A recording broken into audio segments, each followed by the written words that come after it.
Pastiche, you step through these doors and you are greeted by a strangely familiar sight. The smell of dust in the air, a single dancing light in the center of the room, the boards that creak underneath your feet. You're stepping onto a stage. Unused for probably a very long time. But something about it feels so familiar. As you look out into the audience, there is but one person. Out in the audience is someone who's wearing your face. As they stand up, their vestments are simple. Their eyes are kind.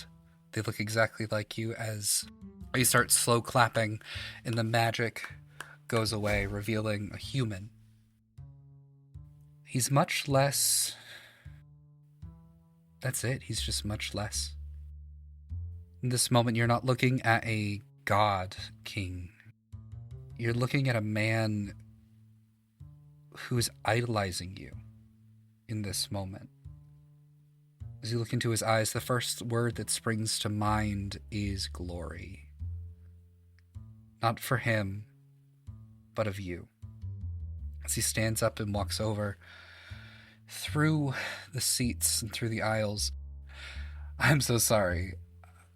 I've heard that you keep using my name. I thought it'd be funny if I used your face for but a moment. It was good. It was good. For a moment there, I thought that this might be an audition.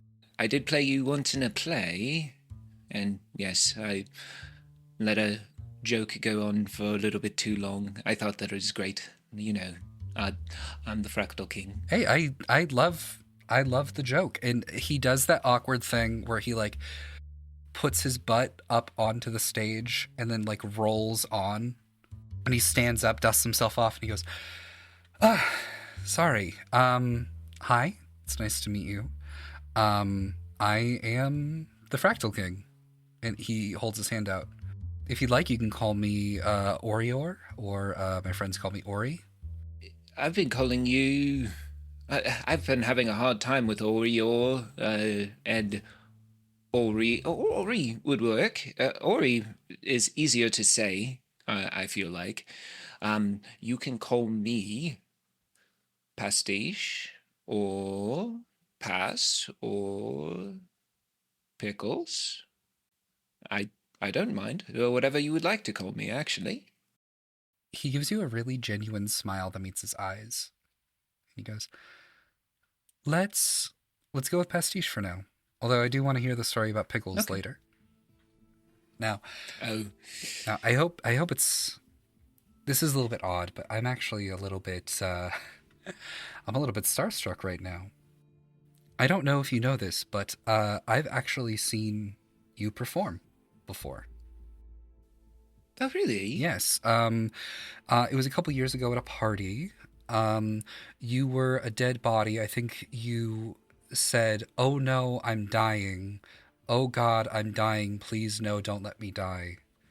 And then you fell over. And then I died. And then you died. Yes, it was excellent. Yes. I got it. Yes. I have to say the level of I don't really know how to put it. Like the characterization that you had for somebody in like those quick moments, it was impeccable.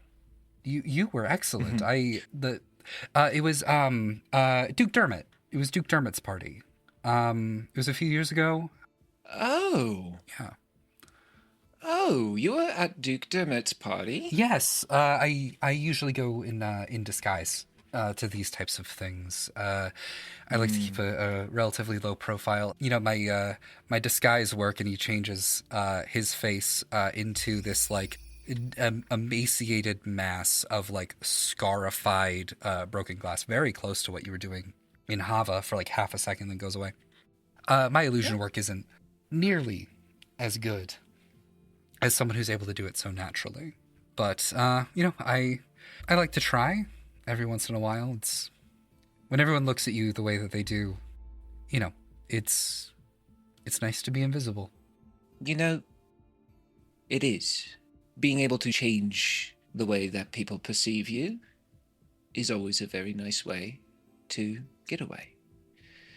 Especially when you're so high profile, I would assume that anonymity is something that you would crave. I guess that is the question, isn't it, Pastiche? That is the question of the offer that I would like to give you as a gift. How would you like to be perceived? Do you want anonymity or do you want glory? Oh.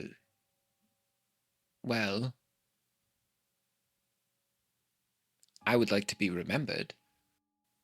But people aren't remembered unless they're gone.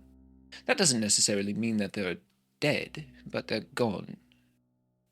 I believe I like the ability to be there when I want to be and not be when I don't want to be.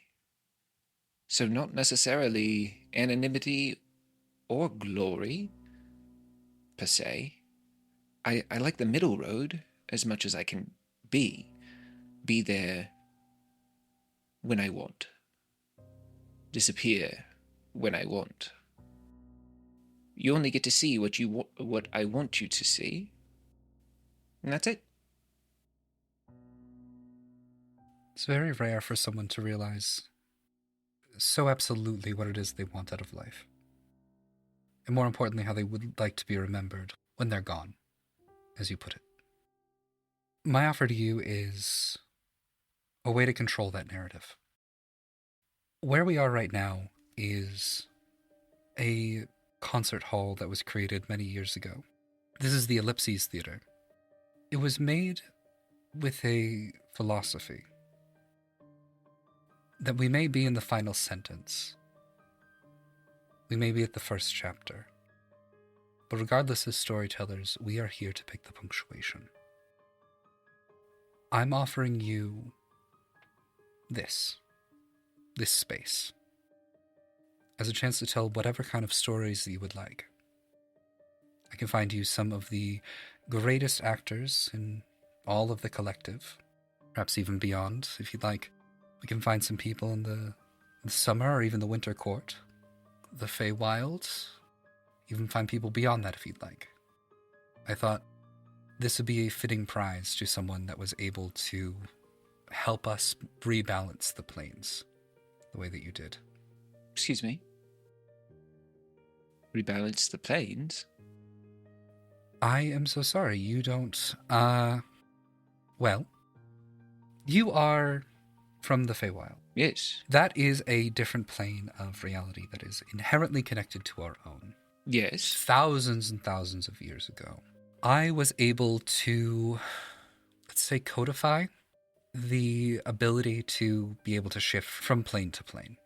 It allows for balance of the planes to constantly exist within themselves without them ever trying to harm themselves. It keeps certain aspects of our world to be able to move properly. With the closing of the plane of water at the Plain Crab Festival, the entire system was in flux for some time. It not only closed off travel from Plane of Water, it also closed it off from the Feywild. Even teleporting within Hava to outside of Hava was impossible.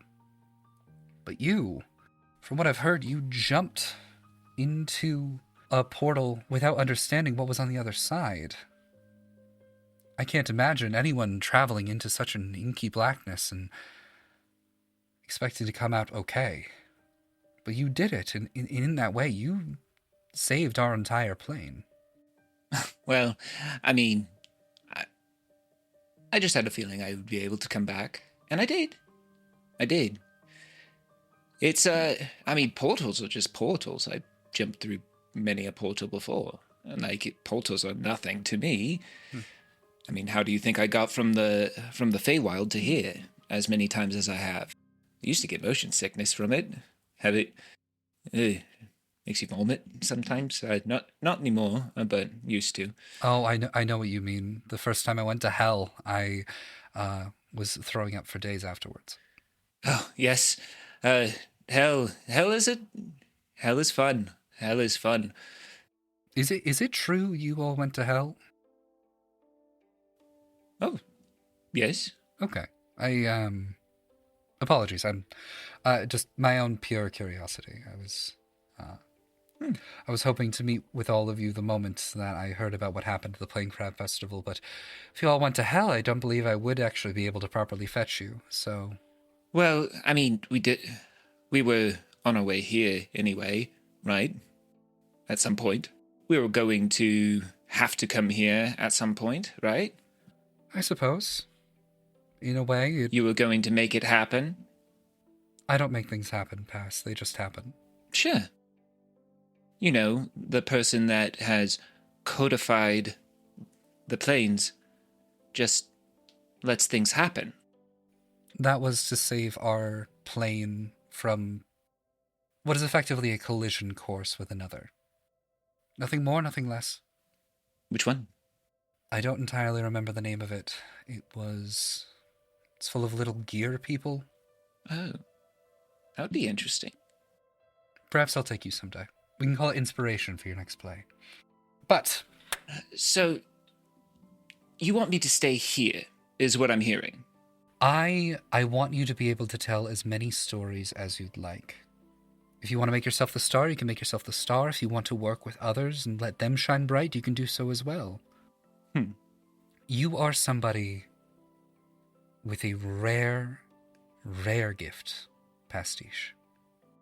All I want to do is nurture it and give you the chance to grow into the amazing person I know you to already be.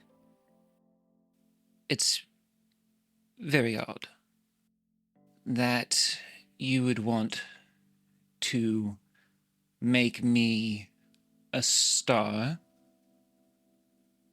of all of these plays when all I've been is a dead body. Dead body number 1. Villager who screams. Little town crier. The first major role that I had was when I played you.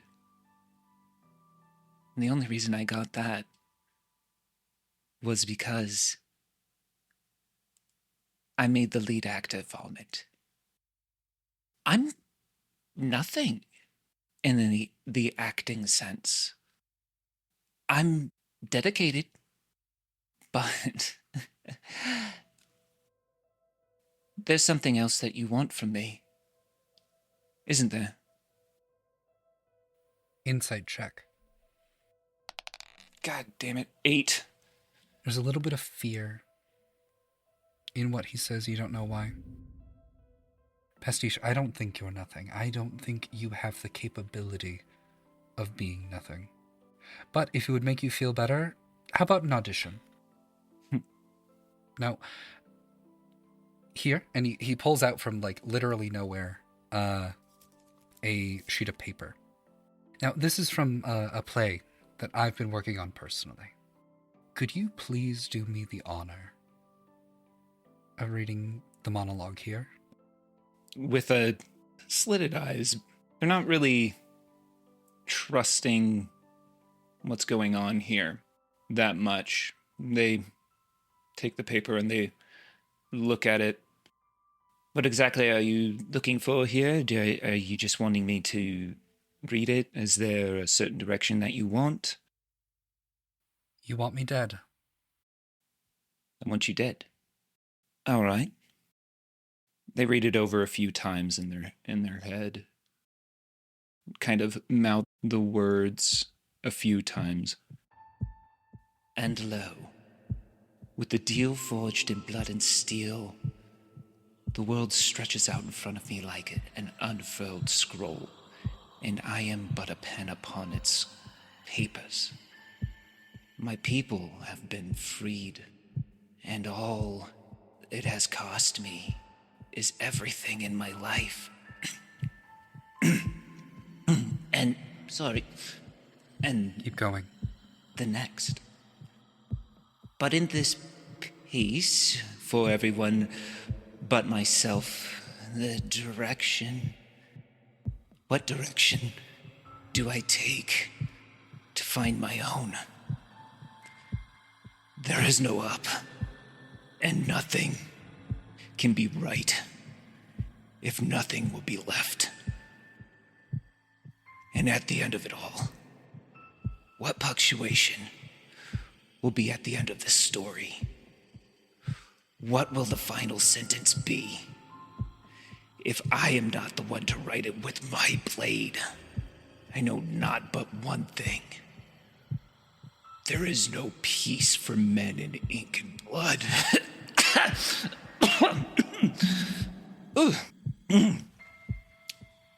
Sorry, that just kind of took over. Do you have some water? Oh, yeah, here. He just snaps his finger and a bottle of water just appears.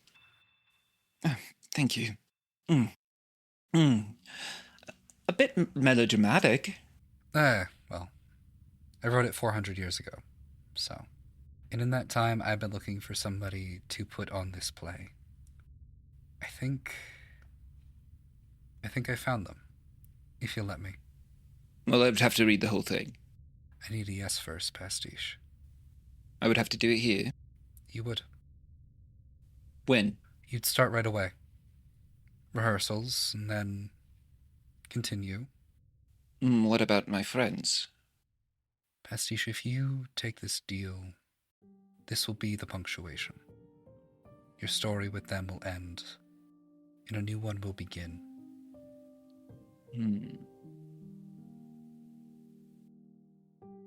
Pastiche really starts to mill about how much that they've connected with the three that they just met recently. It feels like they've known them for so much longer than they actually have. And something about saying yes to this just feels wrong. It feels like they shouldn't leave the side of these three people. Not yet. Especially with so many other questions that need to be answered. This is a story, but this isn't the story that they made. This is the story that somebody else made. This isn't what they're looking for. Not for them. Not for Josta. Not for the other three. They look back down at the paragraph that they just read. And back up at the Fractal King. I'm sorry. No, you'll need to find someone else. You know, Pastiche, I have to say I'm very disappointed. I gotta say, though, this is the first time I've ever tried theater. Really? I guess there's always next time. And he holds up his hand that's glowing bright green, and from out in the shadows, suddenly you see a dagger that you recognize from the day before sticking straight in the chest of the Fractal King. Suddenly, the tendrils inside of it dig into the skin and then twist itself, and the entire thing explodes in a volley of ice and snow. The blade disappears from the pile that is directly in front of you, until finally you hear behind you, "We need to go now." And you see the assassin that's been following you all this time. Why are you here? Because I didn't want you to make a stupid decision. Can we go? I wasn't going to make a stupid decision as he was afraid for some reason. Why would I even go there? He's not afraid of you. He's afraid of me. Who are you? You're going to get answers to that eventually, but not now. I'm going to get them now. If you want me to trust you, if you want me to follow you, I will need to see who I am talking to. And you have a knife that thinks of me as something else. Take off your hood. take off your hood. They do so. Pastiche, you walked in seeing someone wearing your face. That wasn't a joke, it was a warning. Your own visage staring back at you. Tattooed, older, wrinkled, but you know that it's you. Why do you... We don't have time for this, Pastiche. You better explain exactly why you're here and why you are me. I'm not you. You are me. I'm not going to get into semantics with you. A deal was made long ago by me, and it still exists, and I don't know how I'm here, but I am. You are the product of that deal. Not in of noun, but of adjective. You already know the answers, you just didn't realize it. A long time ago, you bit into a mushroom, and you saw visions of every possible way that you would have died. Don't you realize, Pastiche, those weren't futures. Those were pasts. I'm just one that's stuck. An ink blot that has remained on the pages of history that were supposed to be scrubbed away. Are you getting the rest out? My job's to protect you. Before I have to kill you. One of us is gonna die at the other's hand. There's no way for this to end any different. Until that day comes, I'm gonna do what I can to protect you, but the next time you see me, it might be with me holding this blade to your throat. If you want to find out more, if you want to be safe, look for the aurora in the desert. Fine. Get me out of here. You see a flash of light. Your perception fades. And it's as if no time has passed at all, but you know that it's been at least an hour. You're back in front of the hostel.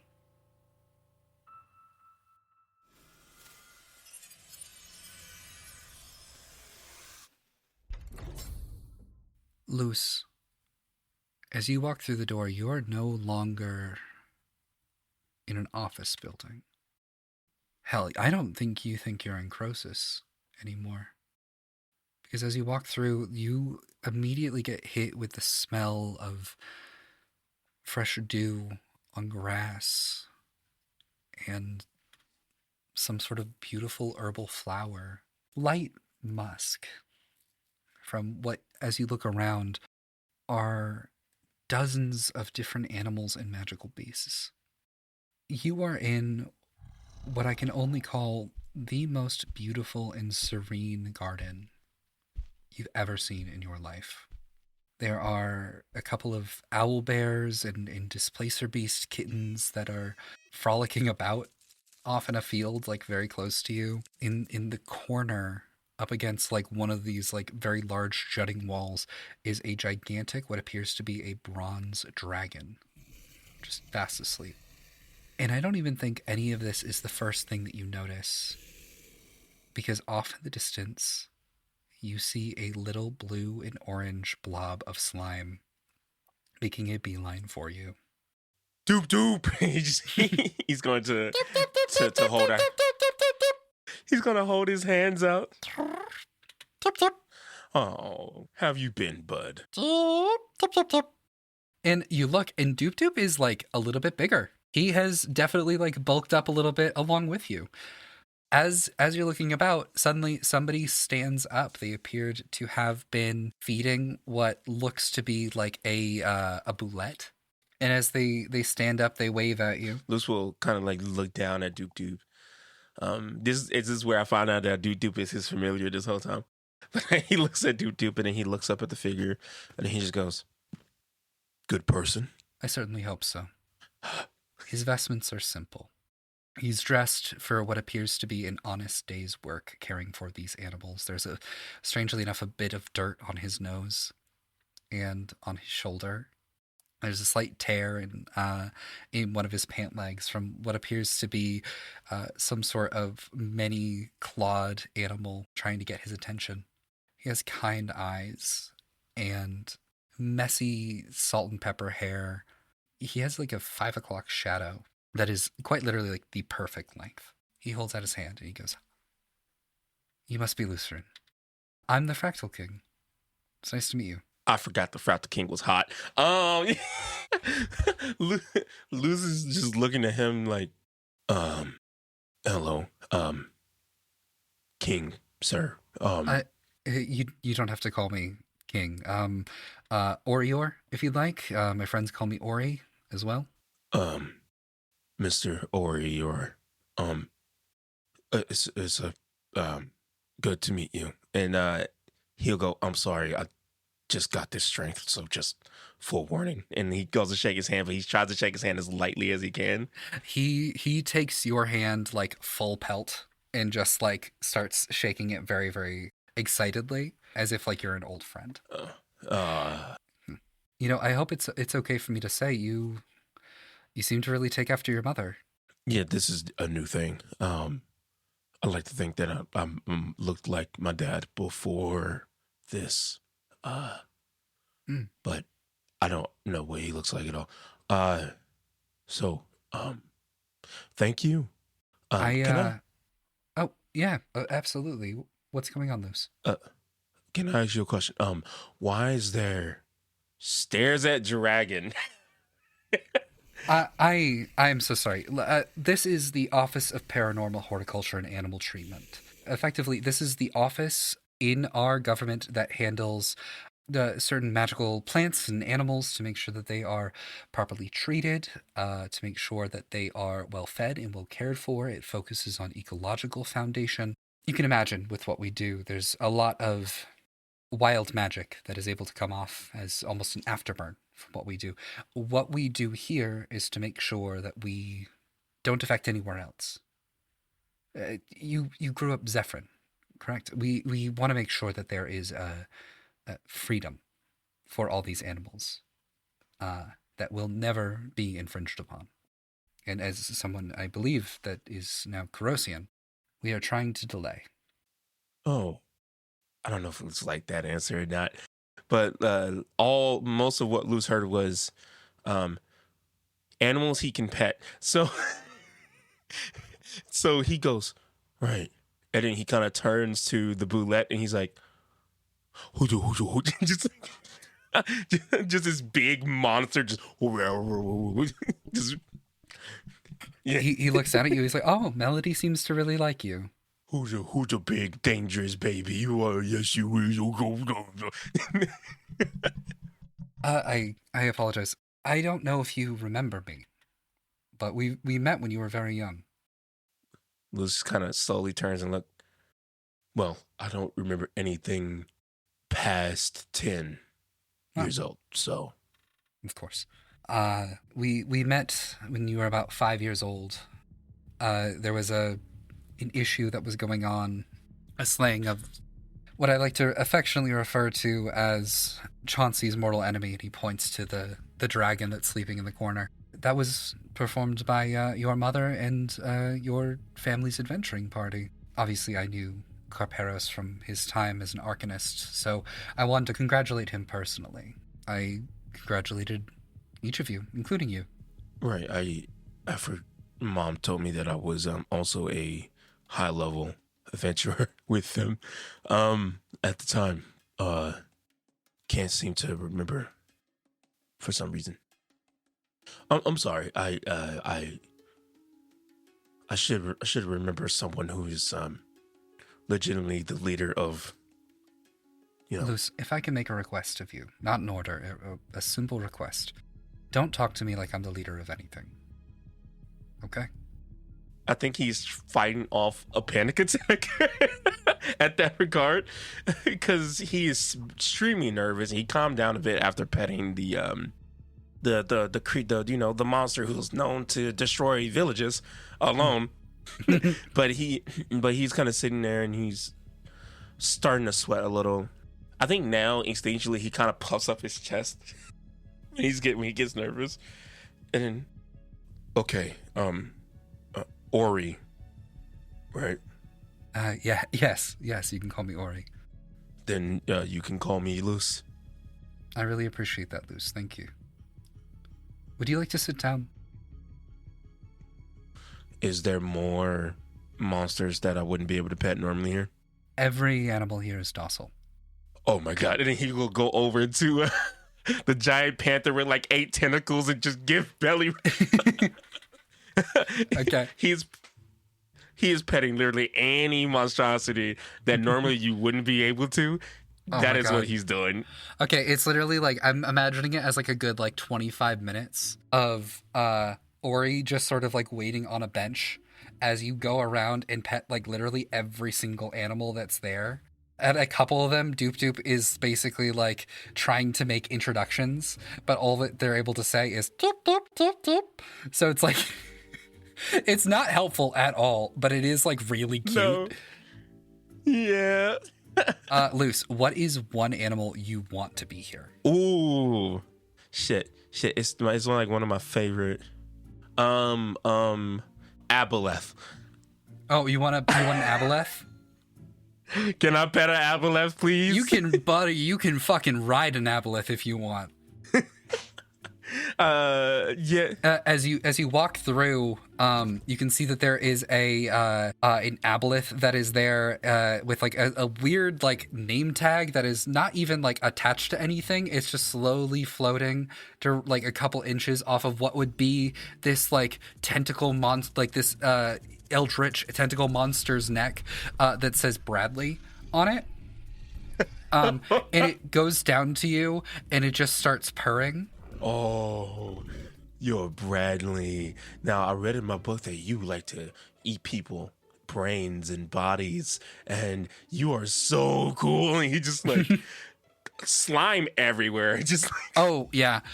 Make me a constitution save real quick. Oh, yeah, I forgot they're fucking corrosive. My bad. Anyway, Yeah. I don't even think he cares. I got a 5, and I don't even care.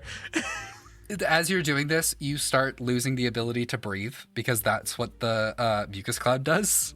Yeah. And as you do, suddenly Ori's not even looking at you. He just snaps his finger and Greater Restoration is cast on you immediately. And you're perfectly fine. Thank you, Ori. Also, Bradley, you're so cool. Thank you so much for letting me pet you. I have to go talk to Ori now. You have a great day.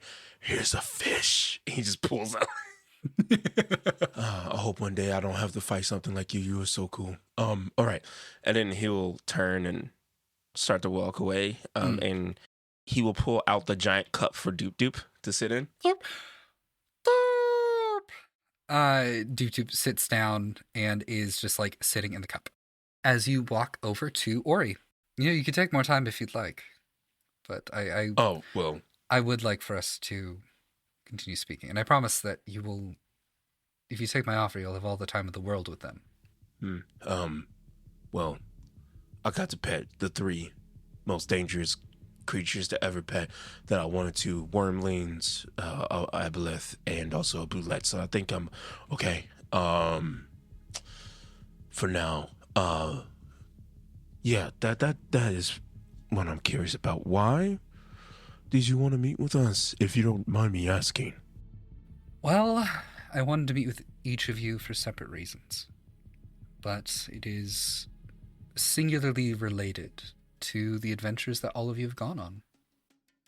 In the few months that you've been traveling and working together, you have effectively rebalanced the planes from a blockage that could have greatly damaged our planar order. You were able to find what I would consider to be one of the most important archaeological and biological finds of this millennia, as he gestures down to Doop Doop. And not only that, but you were able to save the entire city of Croesus from a deranged serial killer that simultaneously was, by its very nature, breaking one of our most sacred laws. You're a hero, Luce. I don't think that has been grasped by you yet, but you are. I hope it isn't rude for me to say, but I'm proud of you. It just dawned on Luce as he's talking and praising him, which, by the way, Luce doesn't know how to take compliments well, so he's just like, Yeah. He's doing his best, but for the most part. So he just realized that they all are having this meeting at the same time, and Lutz can't comprehend why, but his immediate thought goes to, oh, I'm talking to a Fractal King robot or cyborg. Can I make an insight check to see if that is like somewhat factual at all after being around multiple of them at this point? Absolutely. Is the Fractal King a Terminator? 15 plus 7. Okay, 22. When you shook Ori's hand, it was a lot colder than it should be. Not like cold like a corpse, but cold like ice. You are assuming that this is like some sort of magical construct that is imbued with Ori's will. Oh, Took knows what that is. But Luz does not. So I'm not even going to say what it is. Sorry, listeners. Anyway, as he just kind of look, and he's like now suspiciously looking at him. He's not like as interested as before. And I feel like he might notice it. And I don't think Luz cares at this point. Thank you, Ori. I appreciate that very much. I personally feel like there still are a lot of hurdles that me and my friends need to jump for the simple fact that we just joined the Adventurers Guild. Well, they just joined the Adventurers Guild. Yeah, of course, your new party, 54. No, what? 54? What do you mean 54? LIV, 54. Yeah, that makes a lot more sense now. Wait, are you... Oh my goodness. Sorry, egg on my face. I genuinely thought that it was 50. I thought that your party team name was 54 for some reason instead of Liv. It is now. Because that's better than what we were thinking. Oh goodness, all these years I still get surprised. That is... Thank you. That was... Are you okay, Lucerne? I'm genuinely curious. You've been through so much. I can't imagine someone as young as you going through what you did and then going back to adventuring. Honestly, no. But that's okay, because I have people to help me through it. So, honestly, I think something would be wrong if I was okay. I understand that. And I'm glad you have people to lean on. I'm hoping, if you let me, and I hope I'm not imposing when I say this, I hope you will let me be one of them. And that's why I brought you here. I'm offering you a chance to head this department. The kind of peace that I think you so greatly deserve in your life. I'm offering you the chance to give it to every plant and animal in the entirety of the collective. The kind of peace and prosperity that you would like, I can offer that to you. For the role to work, we need someone who understands both freedom and death. You are so well qualified to run the office.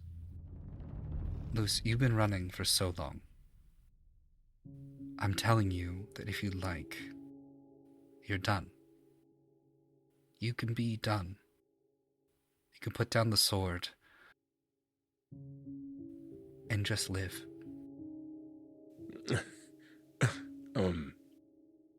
Well, first off, thank you for that offer. And thank you for the consideration, and also thank you for seeing my potential. I appreciate this a lot. And I'm going to say no. Respectfully, there's more I can do. And if one day, if I decide that this is where I want to end up, if it's okay, I'll come back and I might accept the job. But for now, I just started.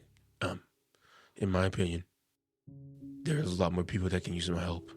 And I can see souls and fates now. And he kind of looks around, and in my head, I'm picturing like almost like kind of ghost versions of each animal kind of wafting above them in various different amount of like pain or reassurance. And I think he'll look back at the Fractal King and he doesn't see anything. Make a religion check. That's the scariest thing for me for some reason. Okay. 3. In this moment, you realize that you can't see the Fractal King's soul for the same reason that an ant can't see the state of New Jersey when it's standing in it. Eyes go wide. But please don't take my decline as a disrespect, and he'll like stand up and bow. You know, I have to say I'm a little disappointed, Luce. I mean, I don't know what it is. I've always thought the battle was something that would appeal to you, and then Gil told me about you in Doop Doop, and I thought this would provide you some level of peace. I am so sorry that you picked this. But it's perfectly fine. If in the future you want to come back here, Top Hat will always be here for you. Yeah, thank you again. Also, there's no way I could take Doop Doop with me, but I'm sorry, Doop Doop can't leave Top Hat. that's okay. All right, I'll see you again, Doop Doop. And he'll just like pet the slime. If I may ask for a thing, if that's okay, would you be able to tell me why I can't remember a lot of my childhood stuff? And like, you don't have to give me clear detail, just maybe an inkling. I would greatly appreciate that. I'm sorry, Luce. Even I don't remember what happened. I don't know what happened to your father. I'm so sorry. And he points, with a tear coming off of his cheek. But he does. And you look behind you, and it's Phil. Didn't go for it this time, did he, old sport? Fortunately not. I guess Gil was wrong. Oh, that's fine. There's always next time. He reaches out and takes on this terrifying ghostly visage as the sky darkens for a second and you are put into this like inky black void until in a single moment, just as he's about to reach for you, can you make me a luck check? Oh shit, balls and dick. Oh my god. Okay. Oh shit. Okay. 15. His hand is about to reach for you. You know this is a god. Any hand that you reach up against it will be slapped away or made to no longer exist. But it's not your hand that pushes him out of the way. As suddenly he is blasted off to the edge of this enclosure, and Nail is standing there and saying, "You will not harm my charge." Oh, it's time to go. And like, he's full on panicking. As you say that, Nail says, "I will find you. Continue to stay away from men in top hats." and you are teleported away, and you are standing in front of a bar called The Hostel. Oh, shit.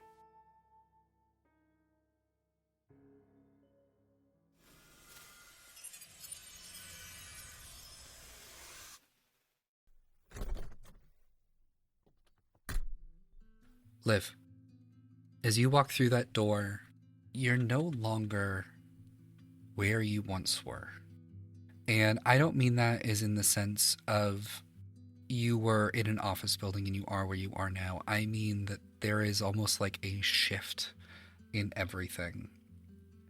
As you walk through, you don't even think you're on the same plane anymore. As you look off into the distance, you are surrounded by beautiful, lush forests. There is a mountain off in the distance that is capped beautifully with snow. It is draped in this beautiful golden hour sunlight. There's fruit hanging from every tree except one, that instead hanging from it are chains, at the end of which appear to be trinkets, wedding rings, prayer tokens, like you saw with Valara. It's so beautiful here. As you look around, your eyes focus on a log cabin, of all things. And as you walk through this glen to this place, you see the door open. His vestments are simple. He has beautiful, kind eyes. He doesn't look nearly as old as you thought that he would. He doesn't look as imposing either. There are a few wrinkles around his eyes, as if he has spent millennia smiling. As he looks at you, his hands run through his salt and pepper hair, and then glance down and start stroking his black and white beard. Liv, it's so good to see you. Would you like to come in? It's not a matter of liking, but fine. Are you the Fractal King? Yes. Yes, I am. But you don't have to call me that, of course. Some people also refer to me as Orior, or my friends call me Ori, if you'd like. What do you want? Why did you call us here? I promise I'll get to that. Come on, I put tea on. Fine. And I'm going to walk as up to the log cabin, and I'm not going to enter until he enters. I'm not trying to show my back to this person. He clocks this, and he opens the door and walks inside to the kitchen. It's this amazingly soft and cozy space. There are paintings and depictions of different landscapes. There's a oil painting of what appears to be Ori just above a fireplace. And there are pictures of other people that look a bit familiar but just off somehow. It looks like there's a rough sketch in this that looks like someone with a hood up. What I can only describe as a big slab of meat. Someone that, like, from our perspective, effectively looks like Joan of Arc. What almost looks like a blob directly underneath that oil painting. Can I try to see why they feel so familiar? Make a wisdom check. 8. Something is scratching the back of your head. It's just you can't reach it. I hope it's okay. I made cookies. And there's like a small coffee table in front of the fireplace with like a very well-made like wooden couch. On the plate are these like small square pale cookies. I'm gonna plop down and just grab like 5 in a fistful and start eating them, just being like, I don't fucking trust you. They're pretty tasteless, and they're incredibly hard. You've had these before. These aren't cookies. They're hardtack. Wait, these are pretty good. They don't taste bitter, which means they're usually safe. They are. I promise you. As he sets a cup of tea down in front of you. What kind of tea is it? Oolong. Oh. Yeah, I'll drink it. I'll drink it all in one go. It tastes fantastic. Well, he's a king. I should expect he has good teas here. Maybe not the cookies as much, but, you know, the hardtack, but... Now, Liv, or would you prefer to be called Olivia? What? Is Olivia not your full name? I thought... I mean, the Order of Optimus called me the Oblivion. I assumed that's what Liv was short for. What do you want Liv to be short for? I want Liv to be short for Liv. There's nothing wrong with it. My entire party's name is Liv. I think it's pretty cool. So it is Liv. Okay. I have no need for another name. I do find it a little bit interesting. Somebody was trying to convince me that your party name was 54. No, you misunderstand. There are 4 of us, not 54. How are you doing, Liv? Why would a king want to know that? We're just some random adventurers. Kind of, since yesterday. Liv, if you need a reason to care about another person, you're doing it wrong. And I hope it's not too forward for me to say, but I would like to care about you. I'm just asking if you're okay. Who are you? What? There is always a reason. I don't know who told you that, but you always need a reason to care about someone, to like people. You care about someone because you were born to them. You care about these people because you have spent time with them. You care about them because they're nice to you. You and I have no relationship. What do you mean, care? Now, Liv, you know that's not true. I don't have very much knowledge of you. We like to keep the Optimus Order at arm's reach for obvious reasons. But what I do know is that the people that you were born to threw you away because of that mark on your forehead. You spent your entire life with them. They never warmed up to you. It is more than just blood in proximity that create care, that create love, that create family. And what is it? What is it from you, then? Well, in a small part, gratitude.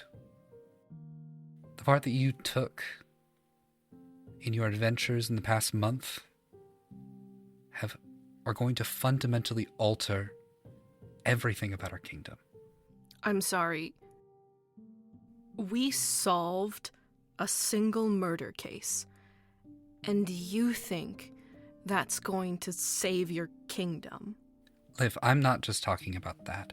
I'm talking about the fact that you restored planar order by saving the Plain Crab Festival. That plane of water, it's there for a reason, and you made sure that it continued. Yeah, that was half by accident, but I... Okay, then what about the Golgo Steps? The foundation that you have established by helping us find that slime is going to fundamentally alter the way that we handle magical objects in contraband. You're going to save lives for I don't even know how long with that contribution. Or we're talking about the step killer, the serial killer that you helped apprehend. Do you know that over the course of my time here, I know that that person has killed at least 54 people in the city alone? It could have been hundreds more, Liv, and you helped stop him. What is hundreds to a kingdom filled with millions? If I can stop one person from dying, I'm going to do so, Liv. Is that why you go around pushing people's souls out of their bodies? That's for their safety as well as mine. Well, I hate to break it to you, but people die every day. People die every minute. People die every second. You're not doing a very good job. Do you want to be one of them, Liv? I'm not asking because I'm asking you if you want to die. I'm asking you if you want to stop surviving and start living. If you're here to offer me some type of salvation that you think you can provide, I'm afraid you're gonna have to go elsewhere. Joke's on you, because I'm already living. You are now, but what about the rest of your life? Liv, I don't know if you know this, but you are getting stronger. In the past month, you have acquired an amount of oath-based power that most people don't see from years of adventuring. You're growing at an exponential rate, and the Order of Optimus is going to want that. That's what they've always. You're going to be running for the rest of your life, Liv. I don't want that for you. I don't want that for anyone. Please, look around at where you are. Let me save you. Or at the very least, let me give you the tools so you can save yourself. Do you go around offering deals to every merc who does you a big favor?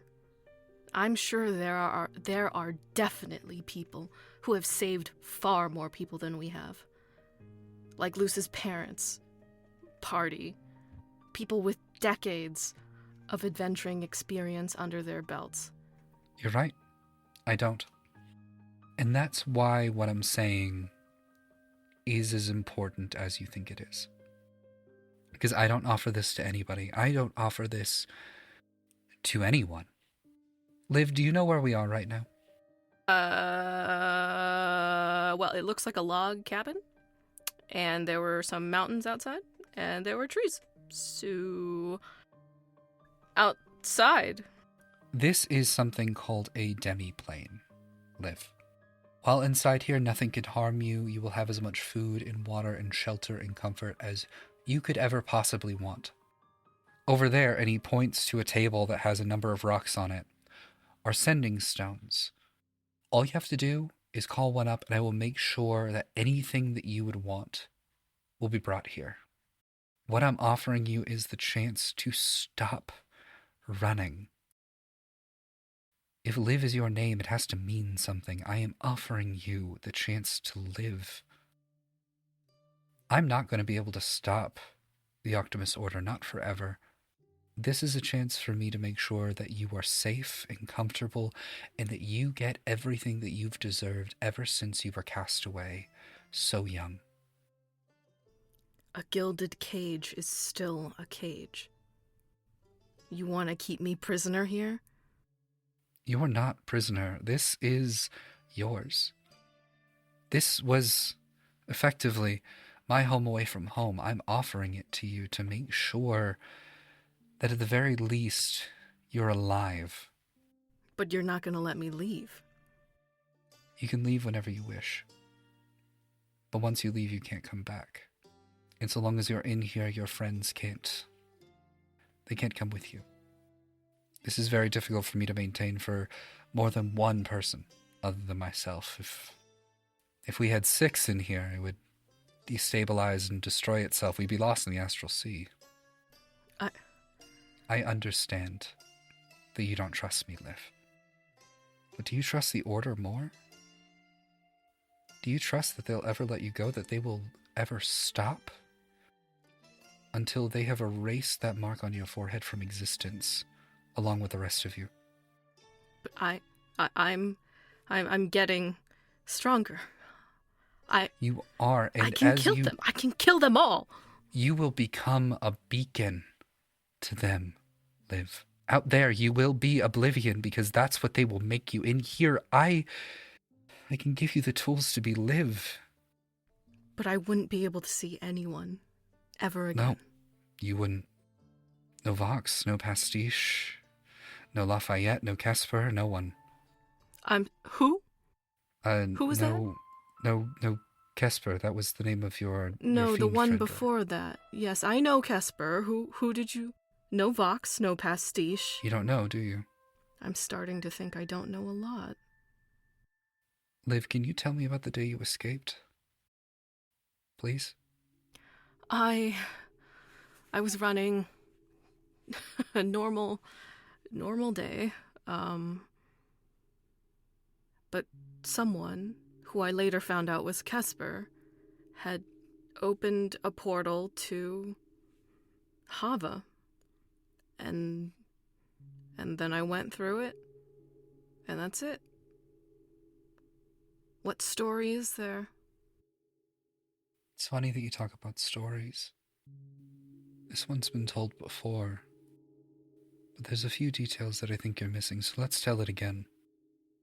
It was your 18th birthday, and the only wish that Head Monk Jind wanted for you was a separation of your head from your body. Right, that asshole. So you ran. You ran through the Dragonstone steps until you reached Endor's Market, at which point you went down an alleyway, and Casper stopped a number of boxes in order to make sure that their forces couldn't get to you. There was another person there, wasn't there? The person that handed you a scroll and brought you to Hava. You know this. Was that... It's more than just me and your party that cares for you, Liv. Well, obviously, I did know that. I can tell you the rest, but you need to stay here. But this is just some random story. You think that you can offer me the names of whatever random people I walked past, and that should be enough for you to want to stay here forever without everyone else? Is it? What do you know? Tell me the value of the information you are offering. It's everything. How vague. Because so far, all you've done is say, hey, do you want to know what happened that day you escaped? I'm supposed to trade my life away for that? I'm offering you a life, Liv. This is just context. All I can promise you is that I am the only one who's going to be able to save you. I've lived for a very long time running away from the Order. They know how to get everywhere. They are unstoppable, unrelenting in their ability to search and destroy. I don't believe you. I don't believe that this place is truly as inaccessible as you think it is. And if you let me stay here, I will have to be cut off from every person I do know for a fact cares about me. And in exchange for waiting with the ever-present fear that they will come here and find me and kill me because I haven't been outside training or fighting or getting stronger with no way to protect myself. You've created a dead end. I've created a room they can't get into, Liv. This place, I'm the only one who's able to access it. I am giving you access. It will be me, one of the only people on the planet who can take on the entire Optimus Order and win. And you, the person they want more than anyone else on this plane. Are you a god, Orior? Worse. I'm a bureaucrat. There's a smile. Shut up, it wasn't for you. Can I try to feel for that pact that I have with Kesper? Is there any sort of like a little bell ringing or a little like a Morse code option? Is there a blinky blink thing? What role do you think would fit this? Survival. Roll survival. 15? 15, okay. You know, you're just like Valara. In the worst way. You know that? They too like to talk in circles, like to give me just an entire list of information and options and taking things into their own hands without telling me a single thing. And that's exactly what you've been doing this entire time. I asked you why you brought me here, us here. And you just said, because of the things you've done. I asked you why you could possibly care, and you just deflected. I asked you what this boon, this supposed boon you're just giving out of the goodness of your heart, how it could possibly be better than what I have now. And you've given me nothing but vagaries. And I'm not going to lie. This is a beautiful place. It's peaceful, tranquil. and it has everything I could ever want. Except companionship. And the only person that I have met so far who spoke to me in the clearest of terms, in the most detailed ways they knew how, the only one who has ever given me straight answers, have been my companions, my adventuring guild, and Kesper. Because we promised that we would always save each other. Well, can't beat that, I suppose. You know, it's always easier when you're a champion. It's been a few times you even come to my side. But I guess... A few times? You know, you always told me you wanted to exist without them just to see what it was like. I guess next time I'll just let you endure. And he holds out his hand with this bright green energy coming off of it. And he holds it right up against you. And just as it's about to touch you, suddenly he gets pushed from the side. And it's them, it's Kesper. As they go, they said no! And as they're stumbling back, somehow from what was basically like a leaf in the wind pushing over a mountain, they look at you and they hug you and they say, I am so sorry. I'm so sorry I tried to come back My earlier. fried eggs didn't work. Did you know that? You made me eggs, really and bad. suddenly, and there's a blast of energy that just barely swings past both of your heads. Out? Can we out? Can we go now, please? Oh my god, Yes. please. Take me to hell. Okay. Or, I don't know. Horns. Okay, 1, 2, 3. Stab. Now, you started in a demi-plane. You didn't start from the plane that you were.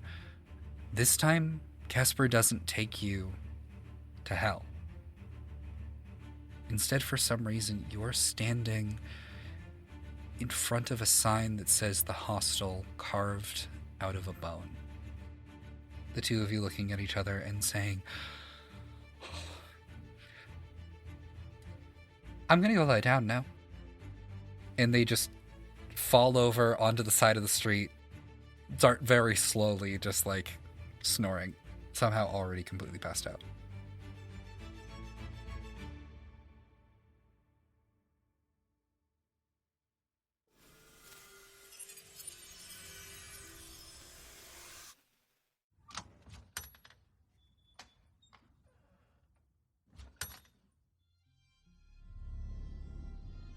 As you walk through that door, you are met with an office space. Strangely enough. It's very sparsely decorated. It's mostly in black and white. The tiles are evenly placed, and even with your thick boots, create like a very audible, like click, clack, click, clack, as you're walking throughout the room. Can you make me an Arcana check, real quick? That, Austin, I can do. That's a natural 20, baby. As you're walking, the smell of arcane afterburn fills your nostrils.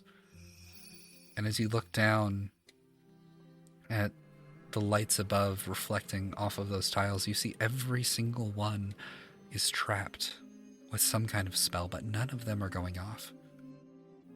As you walk to the center of the room, you can see that there is a coffee table with a few light refreshments that are placed out. Just 2 chairs, one on each side. And then there's the desk, behind which is a number of distant vistas, each one representing somewhere in the world. One looks to be a wintry forest somewhere in the north, some sort of taiga. One is looking at what appears to be a purely alien landscape. One, strangely enough, is looking at Hava, and another is just looking over the ocean. And then there is him. He's dressed very nice.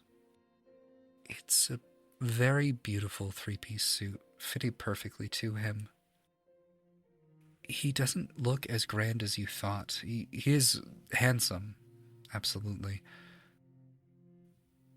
But this ancient god king, you were expecting something grander, not the salt and pepper hair and the strange look of fear in his eyes as you walk forward. Fox, it's a pleasure to meet you. I'm Ori. May we sit? No disrespect, but I'd like to stand. Mind if I look out this window? Please. Which one are you looking out of? Vox goes to the Hava window. I thought you might like that one. I hope it's okay. I set it up for you. I thought. I don't really know what I thought. I can imagine. It's not what it looks like now, right? With the Order of Octopus occupying it. He snaps his fingers, and suddenly there is a very large dragon turtle that is just off of the coast. It appeared to have made landfall. You can see that a few people are relatively safe, but you can also see the glinting of metal even from this distance. There are knights. There are members of the Octopus Order that are present in town. You know they're ruled by an archdemon, right? Oh, you know about Makotis? Picked up a few things, yeah. So what is this, Ori? I wanted to check in. I wanted to say thank you. Thank you. And I wanted to give you this. No strings. This is not the offer that I placed before you. This is just something. This is a wrong I'm trying to right, if you'll let me. He pulls out of his pocket the handkerchief that was in there. It's your favorite color. He places it on the desk. I'll turn back and walk over to the desk and unfold the handkerchief. As you do, it opens up and continues to open up until it falls onto the floor and the portable hole activates. Inside, you see Serve. You see his body. And what is this supposed to be? Can I call it an olive branch? An offering? A wrong righted? So this is the trick then. You're gonna lay the repaired husk of my dead mentor at my feet and think I'm gonna what? I haven't Let's done it. speak plainly. Ori. You know me. That much is true.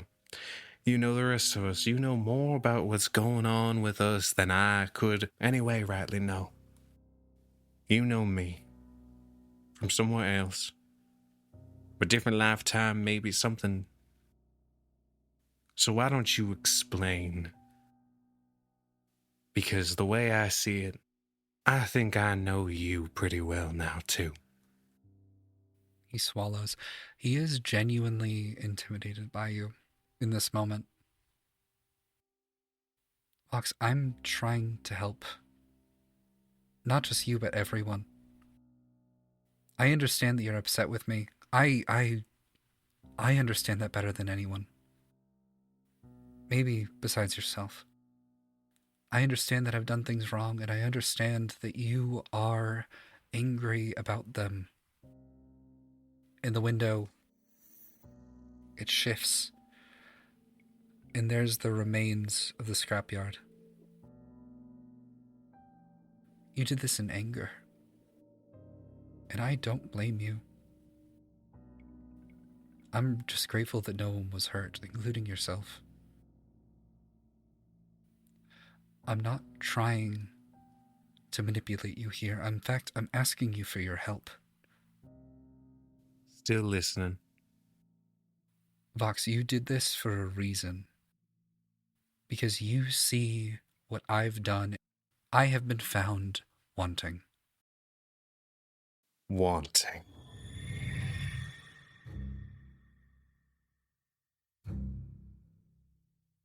Go on.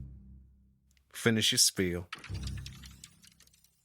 Everything that I've done has been to make sure that people like you are safe and well cared for, and I failed you. I know that, and I am so sorry. I understand that what I've done, I will never be able to make it right to you. But I am begging, help me make it better for other people. Help me make this world a better place so no one in the collective has to go through what you went through. And what did I go through? Ori, I was abandoned as a child, left in a town where people I had no right and barely speaking the same fucking language. Left in a scrapyard with machines to care for me. I can't speak to their wilds any longer. I can't hear the words of the wind. I can barely hidden step. And none of that matters, because I at least had someone who did care for me, and I had to kill him, because the only other person who ever fucking mattered is in your fucking prison cells. My sister works for you. What is my sister working on for you? It's not for me. It's for her. It's for you, Fox. Yeah, of course it is. Put me on the pedestal. She always did. You don't know her. But I guess I don't either, do I? Maybe I'm wrong. Maybe she is exactly like you. Your collective. But I've been waiting for my sister since I was 16. And you ain't done shit to me. What? Think I'm gonna blame the system for a single child being left alone when my own parents were more than willing to abandon me? No one came and looked for me. You think that's why I'm upset with the collective's betterment? You think that's why I'm fundamentally opposed to whatever it is that you're doing here?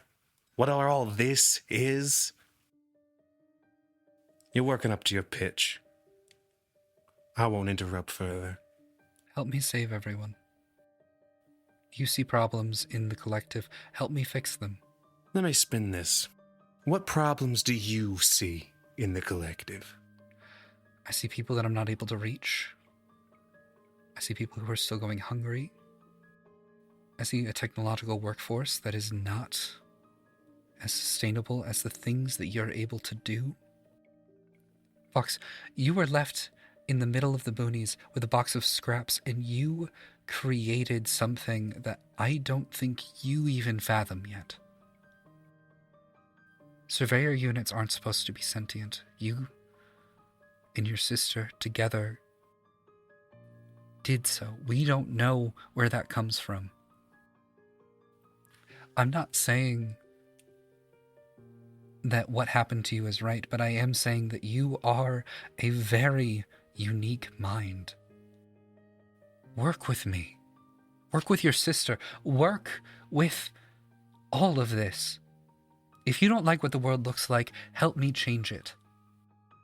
The problem has existed for longer than either of us, and I say that as someone who's lived thousands of lifetimes.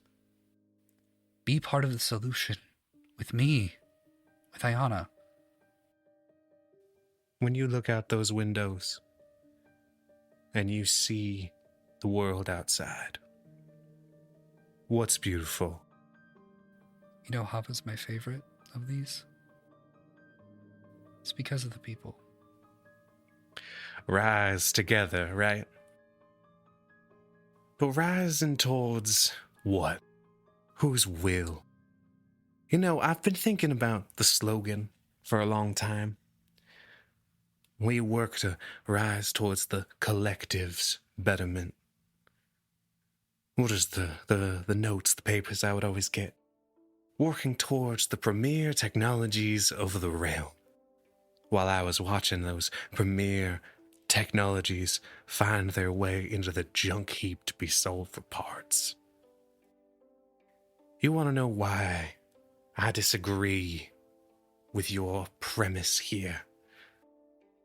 What's beautiful is the people, but that's just the world. And I think what you really see is just another hand to melt down into a silver chokehold for the rest of the collective to clasp. Robert Zorin's not even a person. I have expect the wizard who brought us here. You have the citizens' souls safeguarded until what? You need a devil to do your dirty work?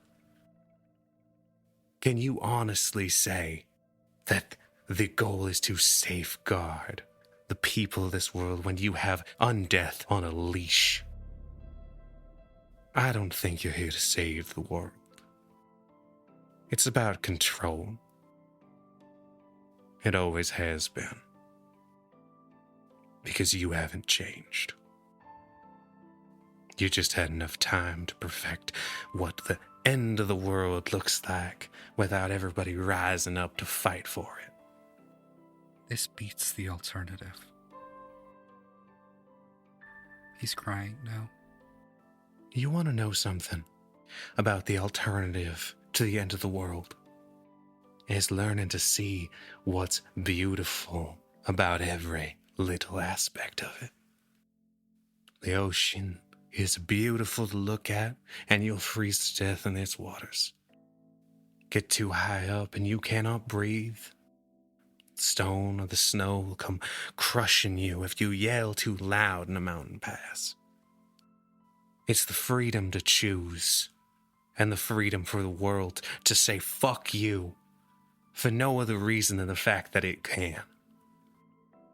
A world of stillness. A world of perfect peace is just the end to the human pursuit. I would not help you make another serve. Because I didn't do that any more than Iona did. You know, I built it all for you. Lava, the city, and all the images disappear, and it's just the vista of Croesus. I know you don't believe me, but a part of you did a long time ago. This was all for you. Because at the end of the day, I'm just trying to save you the way you saved me. When did I save you? Make it sound like what? We had something more. Friends. Partners. Or were you the love of my life in a past generation? What? This isn't right. This isn't That's right. because I don't remember it. You can't remember. You'll never remember it. No one is ever going to remember. I remember It's this. just going... I'll hold up Scuttle. And flick up and down my hand. And up to my arm. Oh, so that was a gift from the one who ran away, and then that must have been Sun. Then Key for Reekblot, and then Oblivion must have gotten fucking Parsnip, that she must have gotten Flame, and then Star for Lucerin, and then, you know, I try and make it better. I try and make it better. He slams his hand on the table and he goes, I try and make it better. Why can't we just go back? Huh? Vox, you have bones. Your sister's fucking alive. Why can't that just be enough? I don't think you understand, Vox. You are the only person I would ever offer this to because it was all for you in the first place. You. I can't I can't go back to that place with you. What? Vox, you look at my face. What do you see? Vox starts to cry, and they don't realize why. Seeing this man, this king, this face that they have never seen before, but know so intimately in a way that they didn't understand until they look back at Ori, Fractal King. They look hurt and scared and angry, like too many memories. No, the ghost of memories flood into them. And Vox says, I see the man who killed me. I see the king of the collective. I see an idiot fool.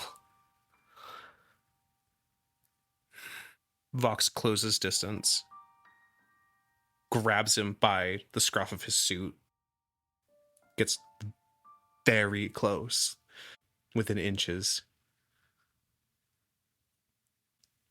You tell me right now what this feeling is. Why do I know this? Why do I feel like this?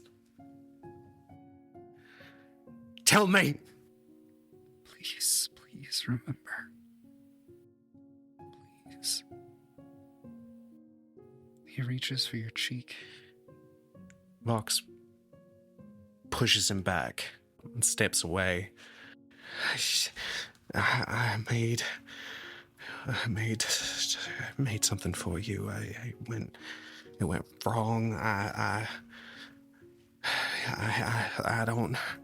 don't feel.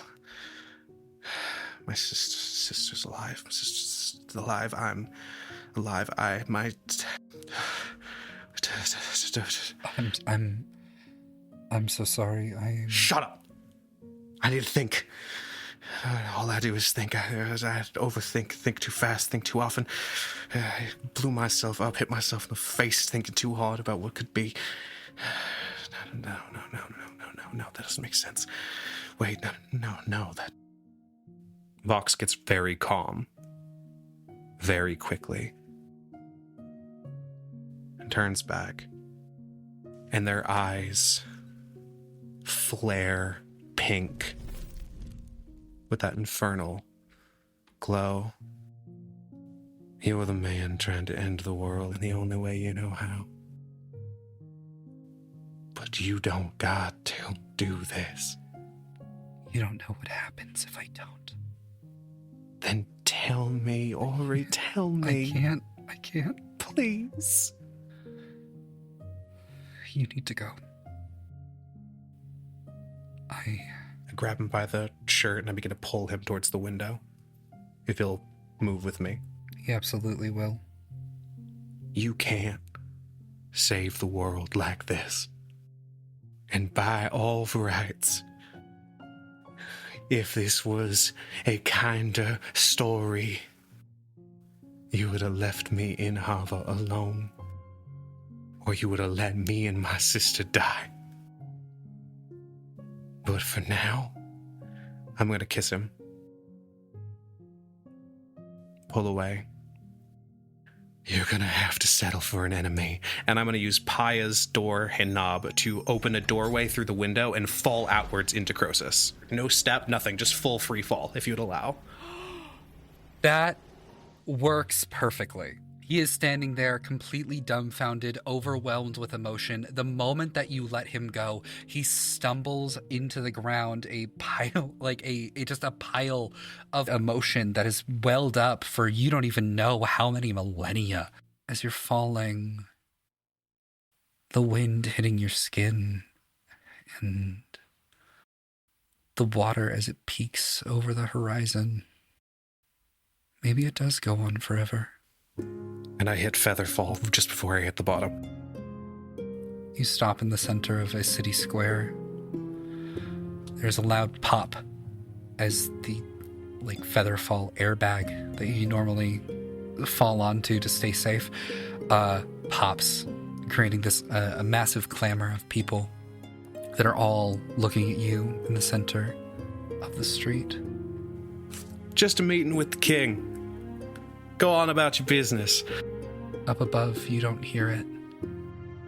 The Fractal King picks himself up from the floor. His hand has a bit of blood on it from when he fell. No goodbyes. Goodbyes mean you're leaving. Vox finishes down below, walking away, kind of stopping in like a shadow of an alley to turn back. Takes their hat off. And I already left much of myself here. And Vox is going to head for that bar. Stories Told Again is a podcast game mastered and produced by Austin Bakke and performed by Tiffany Veprinski as Liv, Rayne Eldridge as Vox, Took I Guess as Luce, and Jeff Barry as Pastiche. Editing by Rayne Eldridge. Mastering by Tiffany Veprinski. The logo and all artwork is done by Beelzebub Herbinger. A link to their work can be found in the episode description. Lore keeping by Jess the Cleaver. Website and social media by Chelsea Louis. Be sure to rate us 5 stars and follow us on social media, link in description. Thanks for listening, and welcome to the story.